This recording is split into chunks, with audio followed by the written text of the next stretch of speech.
Zaman sekarang di pesantren mau jadi apa? Dasar miski. Assalamualaikum warahmatullahi wabarakatuh. Apa kabar semuanya? Semoga kita semua selalu dalam lindungan Allah SWP, diberikan kesehatan, kelapangan rezeki, dan keberkahan hidup. Sebelum kita mulai cerita, mari kita absen daerah dulu sebagai ajang silaturahmi dan saling mendoakan. Yang nonton dari Jawa, Sumatera, Kalimantan, Sulawesi, NTT, NTB, Papua, atau dari manapun kalian berada, tuliskan di kolom komentar. Semoga dari setiap komentar yang tertulis menjadi doa baik untuk kita semua. Dan jangan lupa subscribe, like, dan share cerita ini, agar semakin banyak yang bisa mengambil hikmah dan kebaikan. Insya Allah, setiap kebaikan yang disebarkan akan kembali kepada kita.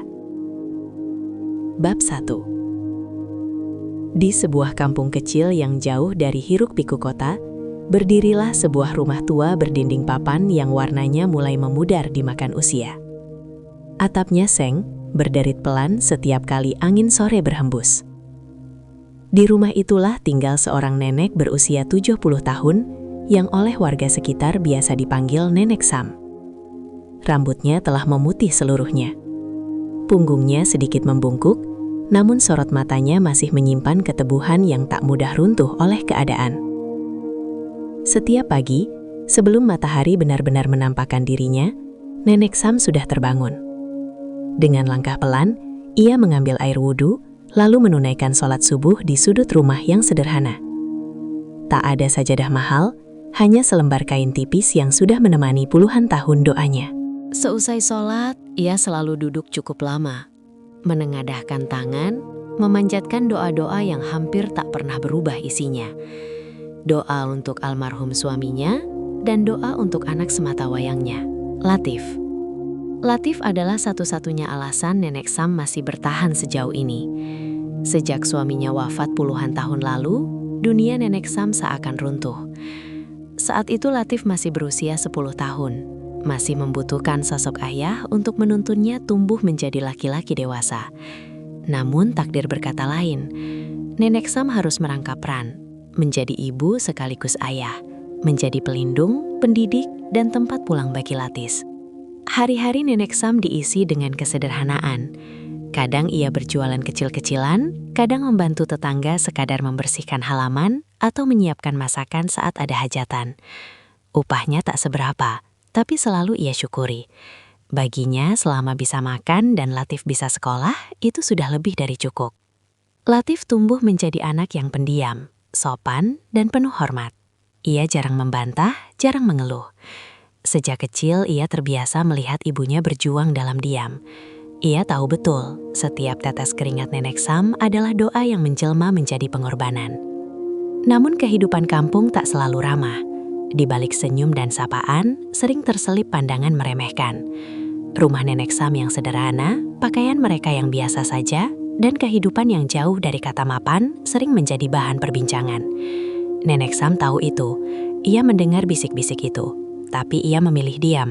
Baginya, harga diri bukan ditentukan oleh omongan manusia.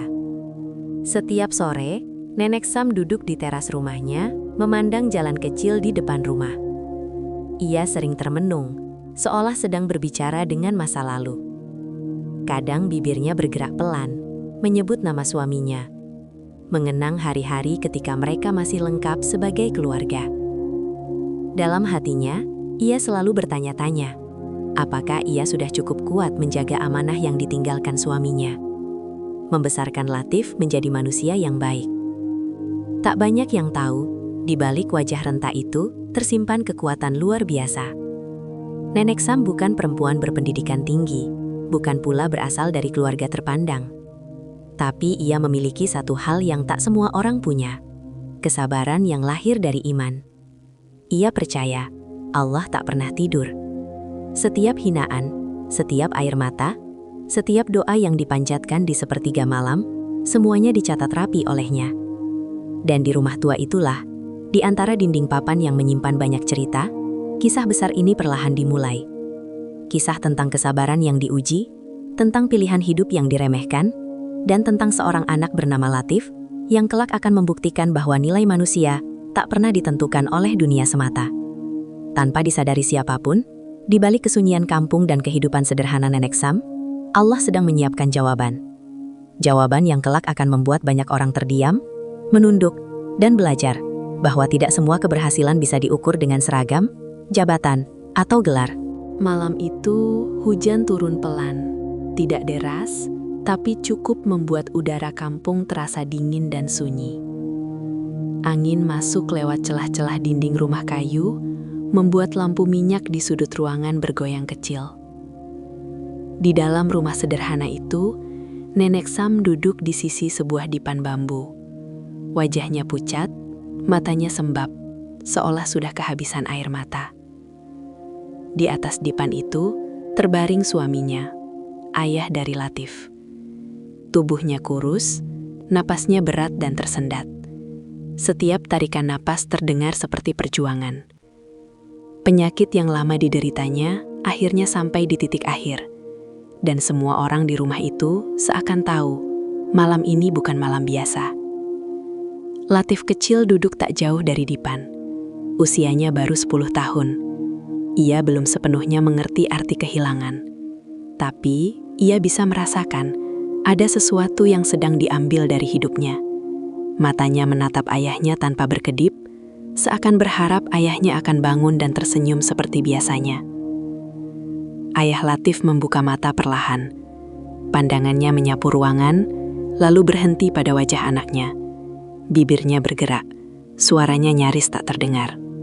"Latif, sini nak." Latif berdiri dengan ragu, melangkah mendekat. Tangan kecilnya digenggam oleh tangan ayahnya yang dingin dan lemah. Ayahnya menatapnya lama, seolah ingin menghafal wajah itu untuk terakhir kali. "Nak," ucapnya pelan, dengan napas terputus-putus. "Kalau nanti ayah sudah tidak ada." Kalimat itu membuat dada Latif sesak. Ia menggeleng kecil, tak ingin mendengar kelanjutan kalimat itu. Namun ayahnya tersenyum tipis. Senyum penuh ketenangan yang justru membuat air mata Nenek Sam jatuh tanpa bisa ditahan. "Dengarkan ayah baik-baik," lanjutnya. "Jadilah pria yang soleh. Pria yang bermanfaat untuk keluarga dan lingkungan. Jangan jadikan dunia sebagai tujuan utama hidupmu." Latif menelan ludah. Ia belum memahami makna dunia dan akhirat. Tapi nada suara ayahnya membuat kata-kata itu tertanam dalam-dalam di hatinya. Ia mengangguk pelan, seperti sebuah janji yang diucapkan tanpa suara. Ayahnya menghela napas panjang, lalu berkata lagi, "Jaga ibumu, hormati beliau. Ridho Allah ada pada ridho ibumu." Tak lama setelah itu, genggaman tangan ayahnya melemah. Napasnya berhenti perlahan, menyisakan kesunyian yang begitu berat. Malam itu, Latif kehilangan sosok ayah, dan Nenek Sam kehilangan teman hidupnya.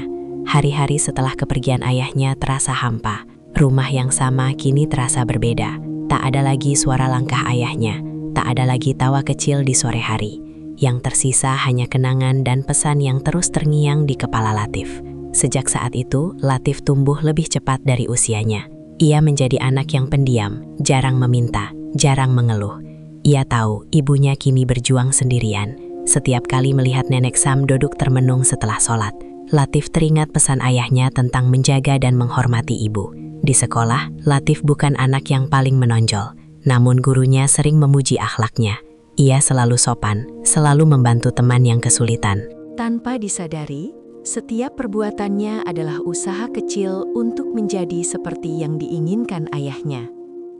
Di malam-malam sepi, Latif sering terbangun dan melihat ibunya masih terjaga, bersujud dalam sholat malam. Dari situlah ia belajar bahwa kekuatan bukan berasal dari harta atau jabatan, melainkan dari doa dan keteguhan iman. Pesan ayahnya bukan sekedar kenangan. Pesan itu menjadi cahaya kecil yang menuntun langkah Latif dalam setiap fase hidupnya. Dan cahaya itu kelak akan membawanya pada pilihan yang tak banyak dipahami orang. Pilihan yang akan mengubah cara dunia memandang dirinya. Waktu berjalan tanpa pernah menunggu siapapun. Tahun demi tahun berlalu, dan Latif kecil kini telah tumbuh menjadi seorang remaja. Seragam putih biru berganti putih abu-abu. Tubuhnya makin tinggi. Wajahnya mulai menampakkan kedewasaan, namun kesederhanaan tetap melekat dalam dirinya. Sementara anak-anak lain sibuk mengejar kesenangan masa muda, Latif menjalani hari-harinya dengan rutinitas yang nyaris sama. Sekolah, membantu ibu, lalu mengaji di surau kecil dekat rumah. Nenek Sam semakin menua. Langkahnya kian pelan, napasnya tak lagi sepanjang dulu. Namun setiap pagi, ia tetap berusaha bangun lebih awal, menyiapkan sarapan seadanya untuk Latif sebelum berangkat sekolah. Ia jarang mengeluh. Baginya, melihat Latif tumbuh dengan baik sudah menjadi kebahagiaan tersendiri. Di sekolah menengah atas, Latif dikenal sebagai anak yang tenang dan tidak banyak bicara. Ia tidak menonjol dalam hal prestasi akademik, tapi gurunya tahu, Latif adalah murid yang paling bisa dipercaya. Jika ada kegiatan keagamaan, Latif selalu berada di barisan depan. Jika ada teman yang kesulitan, Latif datang tanpa banyak kata. Menjelang kelulusan SMA, suasana di kampung mulai berubah. Obrolan warga tak lagi sekedar tentang panen atau cuaca, melainkan tentang masa depan anak-anak mereka.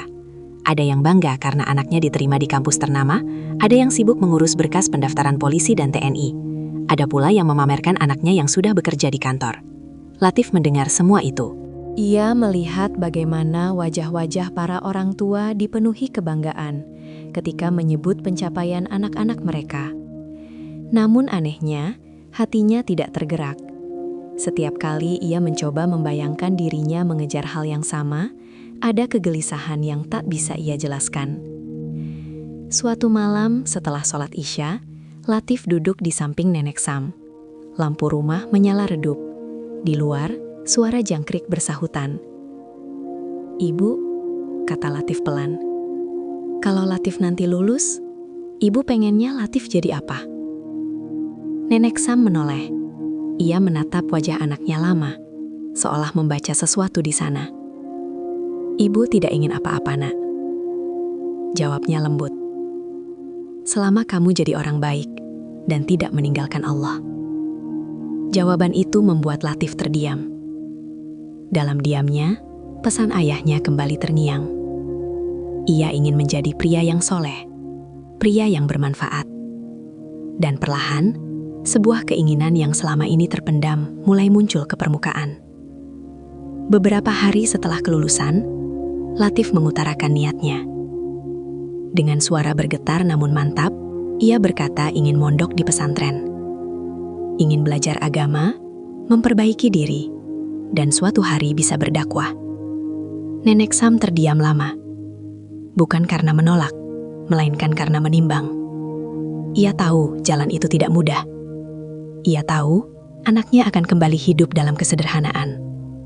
Dan ia juga tahu keputusan itu akan mengundang banyak komentar dari orang-orang sekitar. "Apa kamu yakin, Nak?" tanya Nenek Sam akhirnya. Latif mengangguk. Latif ingin menepati pesan ayah. Latif ingin hidup yang bermanfaat. Keputusan itu cepat menyebar di kampung. Beberapa tetangga menggeleng-gelengkan kepala. Ada yang berbisik, ada yang terang-terangan menyayangkan. Menurut mereka, Latif menyia-nyiakan masa depan. Mondok dianggap jalan buntu, bukan jalan menuju kesuksesan dunia. Namun Latif tetap melangkah. Dengan pakaian sederhana dan bekal seadanya, ia pamit meninggalkan rumah kecil itu. Nenek Sam mengantar dengan mata berkaca-kaca, menyembunyikan cemas di balik senyum. Tak ada yang tahu bahwa langkah Latif hari itu adalah awal dari perjalanan panjang. Perjalanan yang akan menguji kesabaran ibunya, menguatkan imannya, dan kelak membalikkan semua anggapan manusia tentang arti keberhasilan. Pesantren itu terletak jauh dari kampung halaman Latif. Bangunannya sederhana, sebagian berdinding bata tanpa plester, sebagian lagi masih berupa papan kayu. Halamannya luas, namun tandus, hanya beberapa pohon tua yang berdiri sebagai peneduh. Saat pertama kali menginjakkan kaki di sana, Latif menghirup napas dalam-dalam. Hatinya berdebar, bukan karena takut, tetapi karena sadar bahwa hidupnya benar-benar memasuki babak baru. Hari-hari awal di pesantren tidak mudah. Latif harus bangun sebelum azan subuh berkumandang, tidur beralas tikar tipis, berbagi ruang dengan puluhan santri lain dari berbagai daerah. Air dingin menjadi teman setia setiap pagi. Makanan sederhana, nasi, sayur, dan lauk seadanya menjadi pengisi tenaga. Tidak ada keluhan yang keluar dari mulut Latif. Setiap rasa lelah ia terima sebagai bagian dari proses. Di pesantren, Latif belajar banyak hal yang selama ini hanya ia dengar sekilas.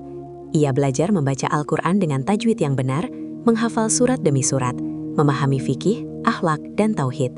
Ia belajar bahwa ilmu bukan sekadar hafalan, tapi amanah yang kelak harus diamalkan. Latif bukan santri paling pintar, namun ia dikenal sebagai santri paling tekun. Saat santri lain tertidur, Latif sering masih duduk di sudut masjid, membuka kitab dengan cahaya lampu seadanya. Ia teringat wajah ibunya setiap kali rasa lelah datang. Setiap ayat yang dipelajari, setiap doa yang dipanjatkan, selalu ia hadiahkan untuk Nenek Sam. Bulan berganti bulan, tahun demi tahun. Tanpa disadari, Latif mulai berubah. Wajahnya lebih tenang, ucapannya lebih terjaga. Ia tidak mudah marah, tidak mudah tergoda oleh hal-hal duniawi. Para ustadz memperhatikan ketulusan itu. Mereka mulai mempercayakan Latif untuk membantu mengajar santri yang lebih muda, memimpin doa, dan menjadi imam sholat berjamaah ketika diperlukan. Sementara itu, di kampung halaman, Nenek Sam menjalani hari-harinya dengan kesepian yang kian terasa. Rumah terasa lebih sunyi tanpa langkah Latif. Namun setiap selesai sholat, Nenek Sam selalu berdoa, memohon agar Allah menjaga anaknya, menguatkan hatinya, dan menjadikannya manusia yang bermanfaat. Tak jarang Nenek Sam menerima sindiran dari tetangga. Mereka bertanya dengan nada merendahkan, "Anakmu masih mondok? Mau jadi apa nanti?" Nenek Sam hanya tersenyum tipis. Hatinya perih, tapi ia percaya, pilihan Latif bukan tanpa tujuan. Di pesantren, Latif mendengar kabar itu sesekali. Ia tahu ibunya sering menjadi bahan omongan. Rasa bersalah kadang menyelinap, namun ia kembali menguatkan diri. Ia yakin suatu hari nanti, Allah sendiri yang akan menjawab semua keraguan itu. 3 tahun berlalu, Latif kini bukan lagi santri baru yang canggung. Ia telah menghatamkan Al-Quran, memahami dasar-dasar ilmu agama, dan terbiasa memimpin kegiatan keagamaan. Ia tidak merasa lebih tinggi dari siapapun, justru semakin merendah. Latif tahu ilmu yang ia miliki bukan untuk disombongkan. Ilmu itu adalah tanggung jawab. Dan tanpa ia sadari, semua yang ia pelajari di pesantren kelak akan menjadi jawaban atas hinaan, penilaian, dan keraguan yang selama ini diarahkan kepadanya dan kepada Nenek Sam. Kepulangan Latif ke kampung halaman seharusnya menjadi momen yang penuh kehangatan. Setelah bertahun-tahun hidup dalam disiplin pesantren, berjalan di jalan tanah kampung yang ia kenal sejak kecil terasa begitu dekat dan asing sekaligus. Rumah-rumah masih berdiri di tempat yang sama, pohon-pohon masih tumbuh di pinggir jalan. Namun pandangan orang-orang tak lagi seramah dulu. Nenek Sam menyambut Latif dengan pelukan yang lama. Tangannya yang renta menenggam bahu Latif seolah tak ingin melepaskan. Ada rindu yang tertahan, ada syukur yang tak terucap. Bagi Nenek Sam, kepulangan Latif adalah jawaban dari doa-doa panjang yang ia panjatkan dalam sunyi. Namun kebahagiaan itu tak bertahan lama. Sejak Latif kembali, bisik-bisik mulai terdengar lebih jelas. Tetangga yang dulu hanya berani berbicara di belakang, kini tak lagi menutup-nutupi nada meremehkan. Mereka memandang Latif dengan mata penuh penilaian, tanpa seragam, tanpa gelar, tanpa pekerjaan tetap. Setiap sore ketika Nenek Sam duduk di teras, selalu ada saja kalimat yang menyayat. Ada yang membandingkan Latif dengan anak-anak lain yang sudah kuliah di kota, sudah bekerja di kantor, atau sudah berseragam kebanggaan. "Anakku sebentar lagi wisuda," kata seorang tetangga. "Anakku sudah diterima jadi pegawai," sambung yang lain. Lalu pandangan itu beralih ke Nenek Sam, disertai senyum tipis yang menyimpan makna merendahkan. Nenek Sam hanya mengangguk, tersenyum seadanya. Di balik senyum itu, hatinya perih. Setiap kata seolah menguji kesabarannya. Namun, ia memilih diam. Ia tahu membalas hanya akan menambah luka. Latif mendengar semua itu. Kadang ia mendengarnya langsung, kadang dari cerita orang lain. Ia melihat bagaimana ibunya menahan air mata setiap kali masuk ke dalam rumah. Di malam hari, Latif sering terbangun dan mendapati ibunya masih terjaga, menunaikan sholat malam dengan tubuh yang mulai rapuh. Ya Allah, doa Latif dalam hati, jangan jadikan aku sebab kesedihan ibuku. Namun hinaan itu tak berhenti. Bahkan ada yang terang-terangan menyebut Latif sebagai anak gagal. Mondok lama-lama, pulangnya tetap miskin, ujar seseorang tanpa merasa bersalah. Kata-kata itu menusuk, tapi Latif memilih menunduk. Ia teringat ajaran pesantren, sabar bukan berarti lemah, dan diam bukan berarti kalah. Latif mengisi hari-harinya dengan membantu warga sebisa mungkin. Ia membersihkan masjid, mengajar anak-anak mengaji, membantu acara keagamaan tanpa meminta bayaran. Ia tidak pernah memamerkan ilmunya, ia hanya melakukan apa yang ia bisa. Namun bagi sebagian orang, semua itu tak terlihat bernilai. Dunia telah mengajarkan mereka bahwa keberhasilan hanya diukur dari harta dan jabatan. Ilmu agama dianggap tidak menjanjikan masa depan. Di satu sisi, Nenek Sam semakin sering diuji. Usianya yang menua membuat tubuhnya mudah lelah, namun beban di hatinya jauh lebih berat. Ia sering bertanya dalam doa, kapan Allah akan menunjukkan jawabannya. Tapi, setiap kali keraguan datang, ia kembali menguatkan diri dengan keyakinan yang sama. Allah tidak pernah salah memilihkan jalan bagi hambanya. Ini bukan sekadar tentang hinaan. Ini adalah fase di mana kesabaran diuji hingga batasnya. Fase di mana Latif dan Nenek Sam harus bertahan dalam keyakinan meski dunia seakan menutup mata. Dan tanpa mereka sadari, ujian inilah yang sedang mempersiapkan mereka untuk pembuktian yang jauh lebih besar. Bulan Ramadan datang dengan tenang, membawa suasana yang berbeda ke kampung itu. Masjid kembali ramai, suara tadarus terdengar hampir setiap malam, dan udara seolah dipenuhi harapan. Bagi Latif, Ramadan selalu menjadi waktu untuk menenangkan hati. Bagi Nenek Sam, Ramadan adalah bulan doa, bulan di mana ia menggantungkan seluruh harapannya kepada Allah. Suatu sore, sebuah pesan masuk ke ponsel sederhana milik Latif. Pesan dari grup alumni SMA. Isinya ajakan buka puasa bersama. Lengkap dengan keterangan, setiap orang boleh membawa orang tua. Nama-nama yang tertera di daftar peserta membuat Latif terdiam. Banyak di antara mereka adalah anak-anak yang dulu sering dibanggakan oleh orang tua mereka di kampung.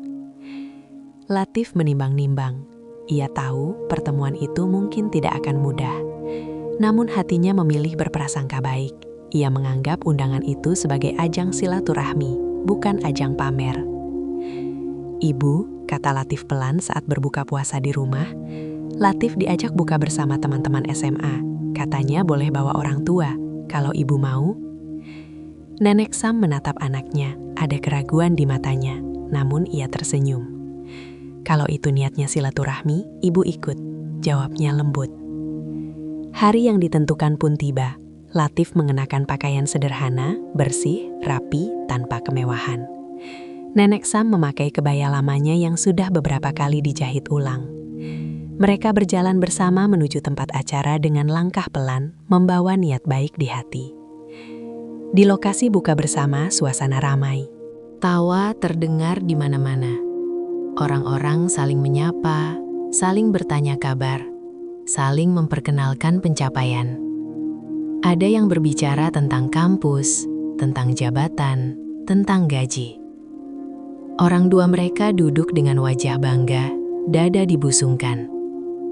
Latif dan Nenek Sam datang, namun kehadiran mereka nyaris tak disadari. Beberapa orang melirik sebentar, lalu kembali melanjutkan obrolan. Tak ada sambutan hangat, tak ada sapaan berarti. Nenek Sam hanya tersenyum kecil, mencoba menguatkan diri. Latif memilih diam. Ia duduk di samping ibunya, menundukkan kepala. Ia tak ingin menilai siapapun. Ia hanya berharap waktu berbuka nanti bisa menjadi momen kebaikan bersama. Namun waktu berjalan dan rasa asing semakin terasa. Orang-orang sibuk dengan kelompok mereka masing-masing. Latif dan Nenek Sam seolah menjadi bayangan. Ada, tapi tak dianggap. Dalam hati Latif ada perasaan perih, namun ia menguatkan diri. Ia teringat ajaran yang ia pelajari. Keikhlasan tidak membutuhkan pengakuan manusia. Azan maghrib semakin dekat. Makanan telah tersaji. Semua duduk di tempat masing-masing. Namun sebelum berbuka, sesuatu yang tak terduga terjadi. Tak ada satupun yang memulai doa. Mereka saling menunggu, saling melirik, namun tak ada yang berani bersuara. Latif menyadari keheningan itu. Ia menoleh ke ibunya. Nenek Sam menatapnya dengan pandangan penuh ketenangan, seolah berkata tanpa kata, "Lakukan jika mampu."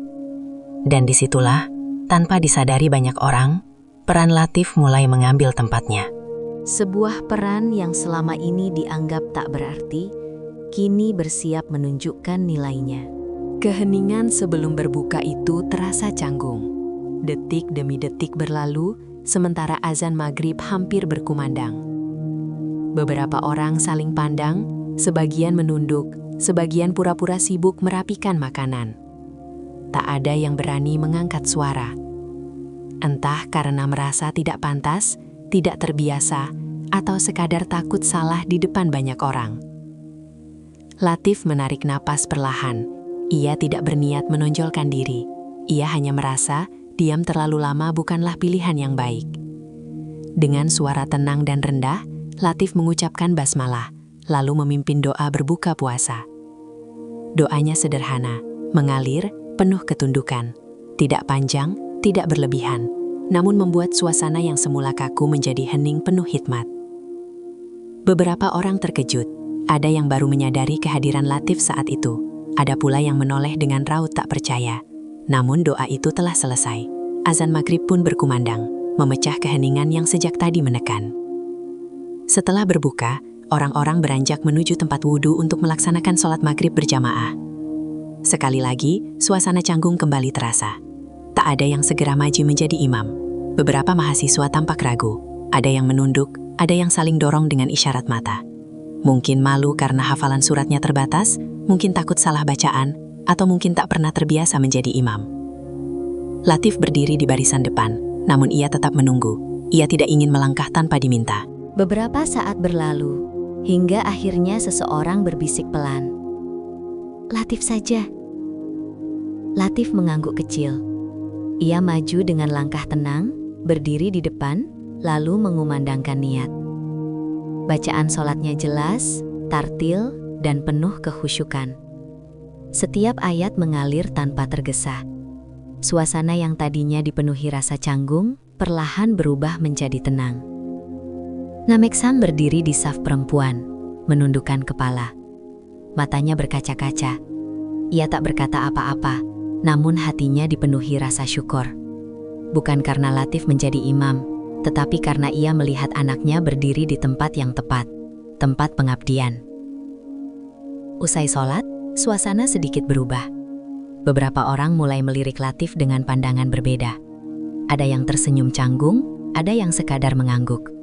Namun belum ada Lum dan Ademar berbicara. Kesombongan yang sejak awal dibawa ke ruangan itu belum sepenuhnya runtuh. Latif kembali duduk di samping ibunya. Ia tidak menunjukkan ekspresi apapun. Ia tidak merasa menang, tidak pula merasa lebih baik. Ia hanya merasa telah melakukan kewajiban. Malam itu, ketika mereka pulang, Nenek Sam berjalan dengan langkah yang sama pelannya, namun hatinya terasa lebih ringan. Ia tidak tahu apa yang akan terjadi selanjutnya. Ia hanya tahu, Oma tidak pernah menyia-nyiakan hambanya yang sabar. Dan tanpa disadari banyak orang, malam buka bersama itu bukanlah akhir. Ia hanyalah awal dari terbukanya mata dan hati mereka. Awal dari peristiwa yang kelak akan membuat semua penilaian manusia runtuh satu persatu. Beberapa hari setelah acara buka bersama itu, kampung kembali pada rutinitasnya. Pagi diisi dengan aktivitas masing-masing, sore dengan obrolan di teras, dan malam dengan kesunyian yang akrab. Namun ada sesuatu yang berubah, meski tidak diucapkan. Nama Latif mulai disebut-sebut, bukan lagi dengan nada mengejek, melainkan dengan nada bertanya-tanya. Hingga suatu sore, kabar duka datang. seorang warga tua di ujung kampung wafat setelah sakit cukup lama. Suasana kampung mendadak muram. Orang-orang berdatangan, namun kebingungan segera terasa. Anak-anak mereka yang berpendidikan tinggi, yang bergelar dan berseragam, berdiri terpaku. Tak banyak yang benar-benar tahu apa yang harus dilakukan. Ada yang sibuk menelpon sana-sini, ada yang bertanya dengan suara pelan, namun tak satu pun berani mengambil keputusan. Siapa yang memandikan jenazah? Siapa yang mengkafani? Siapa yang akan menjadi imam sholat jenazah? Semua pertanyaan itu menggantung di udara. Latif datang dengan langkah tenang. Ia tidak langsung mengambil alih. Ia melihat situasi, mendengarkan, lalu mendekat dengan sopan. Dengan suara rendah, ia menawarkan bantuan. Kalau berkenan, saya bisa membantu. Awalnya beberapa orang ragu, namun waktu terus berjalan, dan jenazah tak bisa dibiarkan terlalu lama. Akhirnya mereka mengangguk. Latif pun mulai bergerak. Dengan ketenangan yang ia dapatkan dari tahun-tahun di pesantren, ia memimpin proses pemulasaraan jenazah sesuai syariat. Ia memandikan jenazah dengan penuh kehati-hatian, membaca niat dan doa dengan suara lirih. Tak ada gerakan tergesa, tak ada sikap sok tahu. Semua dilakukan dengan hormat dan hikmat. Orang-orang yang menyaksikan hanya bisa terdiam. Mereka baru menyadari, ilmu yang selama ini diremehkan ternyata sangat dibutuhkan. Setelah itu, Latif memimpin pengafanan. Setiap lipatan kain dilakukan dengan tertib sesuai tuntunan. Saat waktu sholat jenazah tiba, tak ada lagi keraguan. Orang-orang secara alami mempersilahkan Latif menjadi imam. Bacaan sholat jenazahnya terdengar jelas, mengalir, dan menyentuh. Di pemakaman, Latif kembali memimpin doa. Ia menuntun talqin dengan suara yang tenang, tidak menggurui, tidak berlebihan. Kata-katanya sederhana, namun penuh makna. Banyak kepala tertunduk, beberapa mata mulai berkaca-kaca. Malam harinya, saat yasinan digelar, Latif kembali diminta memimpin. Kini tak ada lagi pantangan meremehkan, yang ada hanyalah rasa hormat yang perlahan tumbuh. Nenek Sam duduk di rumah, mendengar kabar itu dari mulut ke mulut. Ia tak berkata apa-apa. Ia hanya tersenyum kecil, air matanya jatuh tanpa suara. Untuk pertama kalinya setelah sekian lama, ia merasa hatinya benar-benar lapang. Dan di malam itu, banyak orang mulai memahami satu hal. Ketika dunia berhenti, yang paling dibutuhkan bukan gelar atau jabatan, melainkan ilmu yang menuntun manusia dari dunia menuju akhirat.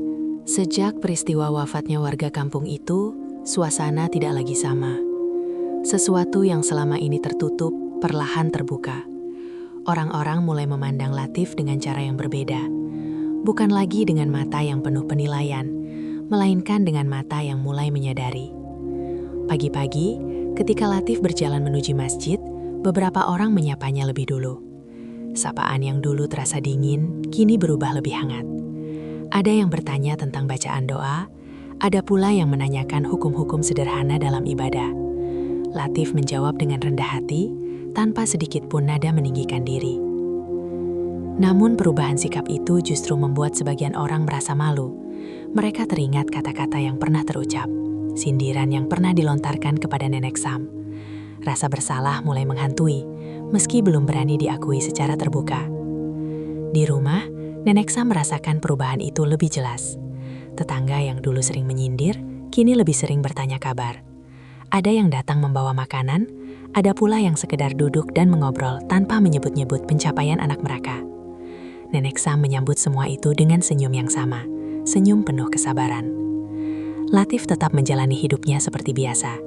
Ia tidak berubah dalam cara berpakaian, tidak pula berubah dalam kesederhanaannya. Ia tetap membersihkan masjid, mengajar anak-anak mengaji setiap sore, dan membantu warga jika diminta. Namun kini, setiap kegiatannya diperhatikan. Suatu malam, seorang tetangga mendatangi rumah Latif. Dengan wajah canggung, ia meminta Latif untuk memimpin doa dalam sebuah acara keluarga. Malam berikutnya, permintaan serupa datang dari rumah lain. Perlahan, Latif menjadi tempat bertanya dan tempat bergantung dalam urusan keagamaan. Anak-anak yang dulu sibuk membanggakan dunia, kini mulai menyadari keterbatasan mereka. Mereka bisa berbicara tentang teori, tentang jabatan, tentang angka dan prestasi. Namun ketika berhadapan dengan kematian, dengan doa, dengan ibadah, mereka terdiam. Di tengah semua itu, Latif sering merenung. Ia tidak merasa bangga. Ia justru merasa takut. Takut jika ilmunya tidak diamalkan dengan ikhlas. Takut jika niatnya berubah. Setiap malam, ia berdoa agar Allah menjaga hatinya dari kesombongan. Nenek Sam melihat semua itu dengan perasaan campur aduk. Ada bahagia, ada haru, ada syukur yang sulit diungkapkan. Setiap kali ia melihat Latif berjalan keluar rumah untuk memenuhi permintaan warga, ia teringat masa-masa ketika mereka diremehkan. Kini, kampung itu mulai belajar satu pelajaran penting, bahwa kesuksesan bukan hanya tentang apa yang tampak di mata manusia, bahwa ada ilmu yang mungkin tak menghasilkan harta, namun menyelamatkan manusia di saat paling genting. Dan tanpa banyak kata, Allah mulai memperlihatkan jawabannya. Jawaban atas doa-doa nenek Sam yang dipanjatkan dalam sunyi. Jawaban atas kesabaran Latif yang tak pernah diumbar. Jawaban yang membuat banyak orang menunduk dan mulai menghitung kembali nilai hidup mereka sendiri. Suatu sore, setelah sholat asar, Nenek Sam duduk sendiri di teras rumahnya. Angin berhembus pelan, menggerakkan dedaunan kering di halaman. Wajahnya tampak tenang, namun matanya menyimpan banyak kenangan. Tentang masa-masa sulit yang telah ia lalui, tentang hinaan yang pernah ia telan dalam diam, dan tentang doa-doa yang tak pernah putus ia panjatkan. Beberapa tetangga datang menghampiri, bukan dengan wajah angkuh seperti dulu, melainkan dengan kepala tertunduk dan langkah ragu. Mereka duduk di depan Nenek Sam, saling pandang, seakan mencari keberanian untuk memulai pembicaraan. "Ibu Sam," ucap salah satu dari mereka dengan suara pelan. "Kami datang, ingin meminta maaf." Kalimat itu membuat dada Nenek Sam bergetar. Ia menatap mereka satu persatu. Wajah-wajah yang dulu sering menyindir, kini dipenuhi penyesalan. Kata-kata yang dulu tajam, kini tertahan di tenggorokan mereka. "Kami sering merendahkan Latif," lanjut yang lain. "Kami terlalu sibuk membanggakan dunia. Kami lupa bahwa akhir hidup kita bukan tentang itu."